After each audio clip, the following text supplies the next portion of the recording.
Hello everyone, hope आप लोग अच्छे हैं। Welcome to Mamta classes. आज हम लोग एक न्यूमेरिकल और सॉल्व करेंगे। अभी तक जो भी हमने न्यूमेरिकल सॉल्व किया है वो debit balance as per cash book से रिलेटेड था। आज credit balance as per cash book पढ़ेंगे और थोड़ा सा डिफरेंट टाइप ऑफ न्यूमेरिकल भी सॉल्व करेंगे। अभी ये क्वेश्चन आपके स्क्रीन पे डिस्प्ले होगा, उसका स्क्रीनशॉट ले लीजिए। Let's start with the question. On 30th June 2014, the cash book of a trader shows a bank overdraft of rupees 2,500. Trader के कैश बुक में बैंक ओवरड्राफ्ट है। ओवरड्राफ्ट का मतलब क्रेडिट बैलेंस। कैश बुक है। Overdraft कब होता है? जब पेमेंट साइड बड़ा होता है in comparison to receipt side. तो हम लोग ये जो इनिशियल अमाउंट है माइनस कॉलम में लिख देंगे। तो यहां लिखते हैं overdraft as per cash book, और कैश बुक का क्रेडिट बैलेंस मतलब माइनस अमाउंट इज 2,500। अगला ट्रांजैक्शन बोल रहा है बेटा जी, check amounting to 14,600 had been paid into the bank. आपने कितने का चेक जमा किया? टोटल 14,600 का। But of these only 12,200 were credited in the passbook up to 30th June 2014. लेकिन 30 जून जो हमारा BRS का डेट है उस डेट तक अभी बैंक कितना डिपॉजिट किया आपके अकाउंट में? 12,200 कम जमा हुआ है ना। एक एग्जांपल लेके समझाने की कोशिश करते हैं। ये मेरा कैश बुक है और ये पासबुक है। सपोज कीजिए कैश बुक का बैलेंस आपका 60,000 था और पासबुक में भी 60,000 था। आपने चेक जमा किया है 14,600 का। जैसे ही 14,600 आप जमा किए आपने कैश बुक में इसको ऐड कर दिया। लेकिन बैंक कितना कलेक्ट किया है? बैंक अभी तक कलेक्ट किया है 12,200। तो बैंक का बैलेंस दिख रहा है 72,200 और कैश बुक का बैलेंस दिख रहा है 74,600। तो हमको पहुंचना कहाँ है? हमको तो यहां से यहां आना है, पासबुक के बैलेंस पे पहुंचना है, यानी कि कॉपी कैट बनना है पासबुक के अनुसार। तो जब यहाँ शॉर्टेज है तो हमको भी अपना बैलेंस क्या कर देना पड़ेगा? लेस करना पड़ेगा। कितने से लेस करें मैम? तो ये जो दोनों अमाउंट का डिफरेंस है, हमने जमा किया 14,600, बैंक ने जमा किया 12,200, डिफरेंस कितना आ रहा है? 2,400 का। यही अमाउंट हम क्या करेंगे? अपने बैलेंस से लेस कर देंगे। ठीक है,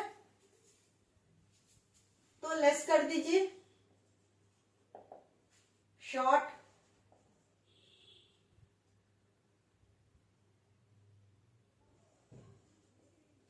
deposit made by the bank. हमने अपने लैंग्वेज में लिख दिया। आपको प्रॉब्लम है तो जो बुक में लिखा हुआ है वो भी आप लिख सकते हैं, कॉपी कर सकते हैं। डिफरेंस भी हम यहाँ आपको बता दे रहे हैं। 14,600 माइनस 12,200, क्योंकि हमारा यहाँ पे कम करना है, क्योंकि हमको कम करना है तो माइनस कॉलम में 2,400 लिख देंगे। अगला बोल रहा है, he had also issued checks amounting to rupees 10,000. इस ट्रेडर ने 10,000 का चेक भी इशू किया था, out of which only 3,600 had been presented for payment, जिसमें से सिर्फ 3,600 ही बैंक में पेमेंट के लिए प्रेजेंट हुआ है। कम प्रेजेंट हुआ। आप अपने कैश बुक से 10,000 घटा दिए, लेकिन पासबुक में से कितना लेस हुआ है? 3,600। इसी एग्जाम्पल को थोड़ा सा हम आगे बढ़ा रहे हैं, यहां से माइनस कर दिए 2400। अब मेरा भी कैश बुक का बैलेंस बता रहा है 72,200 which is equal to passbook balance. ये फिगर हम अज्यूम लिए हैं, ये कहीं नहीं था, ये मत कहिए मैम कहाँ है, दिस इज अज्यूम फिगर। हमने चेक इशू किया बेटा जी, तो कितना घटा दिए, 10,000 अपने कैश बुक से, लेकिन पासबुक से कितना लेस हुआ, 3,600 ही लेस हुआ है। हमारा कैश बुक का बैलेंस दिख रहा है 62,200, जबकि पासबुक का बैलेंस दिख रहा है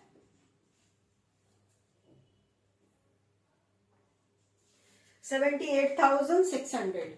पासबुक का बैलेंस ज्यादा है, तो हमको भी अपना बैलेंस कैश बुक का इंक्रीज करना पड़ेगा। कितने अमाउंट से, तो जो दोनों का डिफरेंस है 10,000 minus 3,600, it is equal to 6,400। हमको ये क्या कर देना होगा, अपने कैश बुक के बैलेंस में ऐड बैक कर देना होगा, तो हमारा भी बैलेंस अब आ गया पासबुक के बैलेंस के बराबर। होप क्लियर है, ऐड कर दीजिए, ऐड चेक इशूड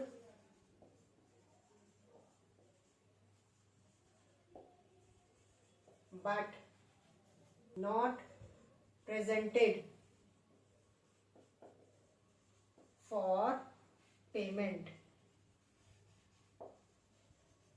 ब्रैकेट में I am writing the amount 10,000 minus 3,600। ये प्लस कॉलम का आइटम है, इसको हमने प्लस कॉलम में लिख दिया। Next, a check of rupees 500 which he had debited to the bank account was not sent to the bank for collection।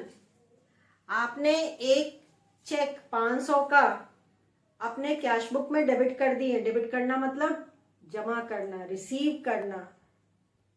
जो check का जो चेक था उससे आपने रिसीट कॉलम में रिकॉर्ड कर दिया, लेकिन अभी उसको अपने पास ही रखे हैं, बैंक में नहीं भेजे हैं। तो जब बैंक में भेजे नहीं है तो बैंक का बैलेंस तो कम है, हमारा बैलेंस बढ़ गया। हमको बैंक के अनुसार मैचिंग करना है, अपने बैलेंस को लेस कर देंगे। Less cheque debited to the bank account in the cash book but not sent to bank for collection। इसको भी एग्जाम्पल लेके समझाएं क्या? चलिए समझा ही दे रहे हैं। ये कैश बुक और ये पासबुक। कैश बुक का बैलेंस अब ले लीजिए, सपोज कीजिए 10,000 था, पासबुक में भी 10,000 था रुपया। आपने एक चेक बैंक कॉलम में डेबिट साइड लिख दिया। जैसे ही बैंक कॉलम में कैश बुक में डेबिट साइड लिख दिए, आपका बैलेंस बढ़ के हो गया 10,500। कैश बुक में तो लिख दिए, लेकिन अभी उसको अपने पास रखे रहे, बैंक में जाके जमा नहीं किए, तो बैंक में तो कोई बैलेंस नहीं बढ़ा। बैंक का बैलेंस कितना दिख रहा है, 10,000। हमको अपने अकाउंट से 500 माइनस करना पड़ेगा, तभी हम 10,000 पे पहुंचेंगे, तो इसलिए इसको माइनस कर देंगे। माइनस कॉलम में 500 rupees. Next, there is a debit in the passbook for ₹10 for bank charges and 50 rupees for interest. Bank हमारे अकाउंट को डेबिट किया है। डेबिट एज पर पासबुक मतलब माइनस, हमारे अकाउंट से लेस हो गया है बैंक चार्जेस के लिए भी, और इंटरेस्ट भी बैंक ले लिया है, लेकिन उसकी एंट्री कैश बुक में हुई नहीं है, तो हमारा बैलेंस बढ़ा हुआ है कैश बुक का। लाने के लिए पासबुक के बैलेंस के बराबर करने के लिए हमको दोनों अमाउंट लेस कर देना पड़ेगा। तो लेस बैंक चार्जेस और less interest charge by the bank. 10 rupees था आपका बैंक चार्जेस और 50 रुपीज था interest. Next it says a customer directly paid into the bank rupees 1000 but it was not shown in the cash book। एक customer हमारे account में directly जमा कर दिया लेकिन कैश बुक में इसकी एंट्री नहीं हुई है। तो direct deposit in the bank by a customer. Customer जैसे ही मेरे अकाउंट में जमा किया मेरा बैंक का बैलेंस बढ़ गया। कैश बुक में तो एंट्री हुई नहीं है, कैश बुक का बैलेंस कम है, तो हम कैश बुक का बैलेंस बढ़ा देंगे। क्लियर? ये तो हम लोग पहले भी बना चुके हैं। And the last one, bank has paid insurance premium of ₹400 according to his instruction but this is not recorded in the cash book. Instruction पे बैंक इंश्योरेंस प्रीमियम पेमेंट कर दिया, जैसे ही पेमेंट किया बैंक का बैलेंस घट गया लेकिन उसकी एंट्री कैश बुक में नहीं हुई है, तो कैश बुक का बैलेंस बढ़ा हुआ है, कम कर देंगे। तो कम कीजिए, less insurance premium paid by the bank. Amount of insurance premium is 400 minus column. अब सारा अमाउंट हमारा स्टेटमेंट में लिखा गया है। अब दोनों कॉलम का टोटल करके बैलेंस निकाल लेंगे। चलिए पहले टोटल ही कर लेते हैं, कोई दिक्कत नहीं। क्रेडिट प्लस कॉलम का आइटम जोड़ने पे आ रहा है 7400 और माइनस कॉलम का आइटम जोड़ने पे आ रहा है 5860 रुपीज। विच कॉलम है शॉर्ट? Minus column. तो डिफरेंस किस में लिखेंगे? माइनस कॉलम में 7400 minus 5860 rupees, it is equal to 1540। तो ये हमारा क्या आ गया बेटा जी? बैलेंस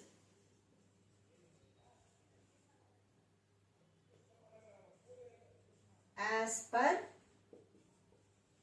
पास बुक और क्रेडिट बैलेंस। तो प्लस कॉलम हमारा पासबुक के अनुसार क्रेडिट होता है, तो क्रेडिट बैलेंस यहां लिख दीजिए।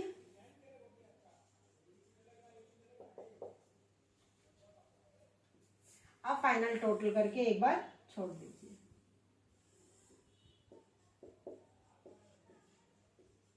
दोनों का टोटल इक्वल हो गया। तो यहाँ पे थोड़ा सा डिफरेंस आया था। पूरा का पूरा जो चेक हम जमा किए थे या इशू किए थे वो वाला टॉपिक नहीं है। पार्ट जमा हुआ है, पार्ट जमा नहीं हुआ था। पार्ट प्रेजेंट हुआ था पेमेंट के लिए, पार्ट अमाउंट पेमेंट के लिए प्रेजेंट नहीं हुआ था।